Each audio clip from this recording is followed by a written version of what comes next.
The NFL made $23 billion last year. The NBA made $11.3 billion.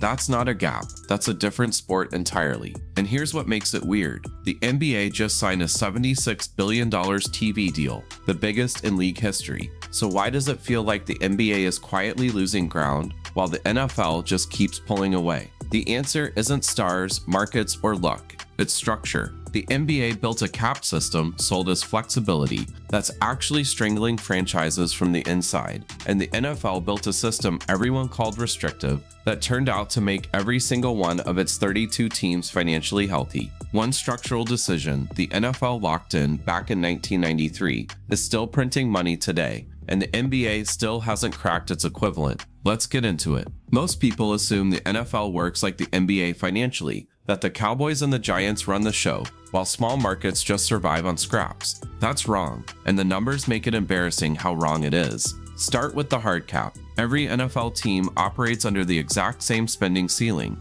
no exceptions. In 2022, that number was $208.2 million per team. You don't get to go over it because you're in a big city. You don't get a luxury tax option where you just write a check and keep spending. The cap is the cap, and if you blow past it, the penalties hit fast. Fines get redistributed to compliant teams, and the league doesn't look the other way. But the cap alone doesn't explain the parity. The real engine is where the money comes from before it even gets to teams. 62% of all NFL revenue comes from national sources: TV rights, league-wide sponsorships, centralized merchandise, and that entire pool gets split equally among all 32 franchises. The Jacksonville Jaguars get the same national TV check as the Dallas Cowboys every single year. So think about what that actually means. The Cowboys are worth roughly $13 billion, with operating income around $629 million.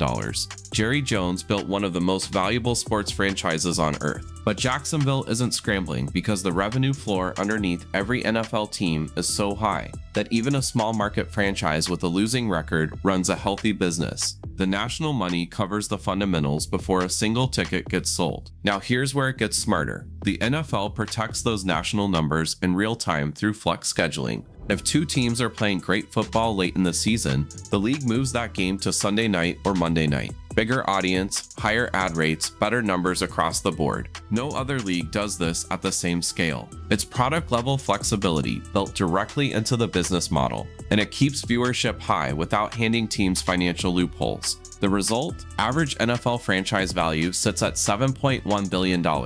Not the Cowboys, not the Patriots. The average. Roger Goodell said it plainly. The NFL isn't competing with the NBA. Its competitors are Apple and Google. That's not arrogance. That's a league that understands it's playing an entirely different financial game. And that's what happens when you build a system where every market wins financially. You get 32 owners who are all deeply invested in protecting the product because the product is making all of them rich. That alignment, every owner pulling in the same direction, is the real reason the NFL keeps growing. It's also exactly what the NBA is missing. So if the NFL cracked the code, what went wrong in the NBA? The NBA sold its cap system as freedom. Teams could spend above the cap, keep their stars together, build dynasties, compete at the highest level without being forced to blow everything up. That pitch made sense on paper. The problem is what it actually produces when you follow the money all the way through. The structure works in layers. There's the base salary cap, then the luxury tax threshold, then the first apron, then the second apron, sitting at roughly $188.9 million for the 2024-25 season. Each layer is supposed to slow down spending, but here's what nobody tells you. Each layer also strips away more of a team's options. By the time you're over the second apron, you're not just paying more, you're legally blocked from making the kinds of moves that could actually fix your roster. Second apron, teams can't trade their own first-round picks for up to 7 years. They can't aggregate salaries and trades, which means you can't package two smaller contracts to absorb one big one. They can't include cash in deals. The New York Knicks found this out the hard way. After acquiring Michael Bridges and Karl Anthony Towns pushed them straight into hard cap territory. Their payroll hit the second apron threshold, and suddenly the front office that was building toward a title run had its hands tied on the exact kind of moves you need to close the gap on a championship. As ESPN's Bobby Marks put it, the league isn't stopping you from keeping your own players, but it is restrictive for adding outside help.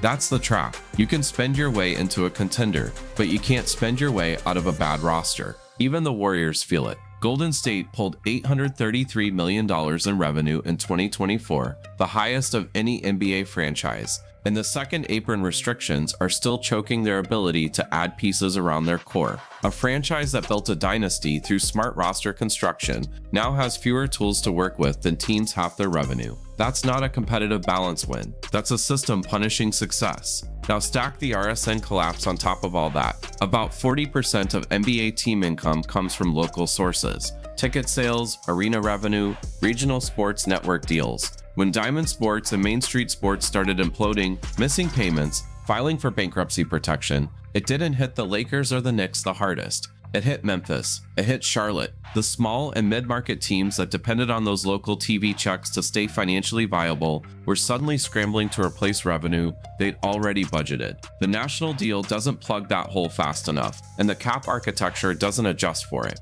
Richard Jefferson flagged the player side of this in 2024, pointing out that the market is essentially splitting into two tiers: max contracts for stars and minimum deals for everyone else. Mid-tier talent is getting squeezed out. Roster depth suffers, and when depth suffers, the product suffers, which eventually circles back to the viewership numbers, which circles back to the ad rates, which circles back to why the NBA pulls $3.55 per viewer hour on its new deal, while the NFL is sitting at $1.20. A bigger total contract isn't the same thing as a more efficient business. The Memphis Grizzlies are valued at $3.75 billion. The average NFL franchise is worth $7.1 billion. That gap isn't about basketball talent, it's about structure, and Adam Silver knows it. He's celebrating the $76 billion media windfall publicly, but the RSN fallout is still bleeding small markets, while the second apron is freezing front offices at exactly the wrong moment. The new deal helps. It doesn't fix the architecture. This isn't a fan debate about which sport is better. The structural gap between these two leagues is one of the clearest case studies in sports business design you're going to find, and the lessons apply well beyond football and basketball. Cap design with real teeth beats soft flexibility every time when your goal is league-wide health. The NBA's layered system doesn't create parity. It creates a two-tier league where big markets build and small markets manage. The NFL's hard cap forces every front office to operate under the same constraints, which means the business competition is as level as the on-field competition. Media packaging efficiency matters more than total contract value. The NFL packages national rights aggressively, keeps viewership numbers high through flex scheduling, and collects at a lower cost per viewer because the product delivers consistent audiences. A bigger dollar figure on a media deal means nothing if you're paying more per eyeball to reach a shrinking audience. Revenue sharing is the glue that holds small markets together. Equal national distributions mean franchises that can't generate massive local gate revenue or premium RSN deals still run profitable businesses. That stability is what keeps 32 owners invested rather than 8. The NFL's hard cap wasn't even a strategic masterstroke at first. It came out of an antitrust settlement in 1993. Structural discipline imposed by legal necessity became the league's single greatest long-term competitive advantage. Sometimes the best systems get built under pressure, not by choice. So the next time you're analyzing whether a league is healthy,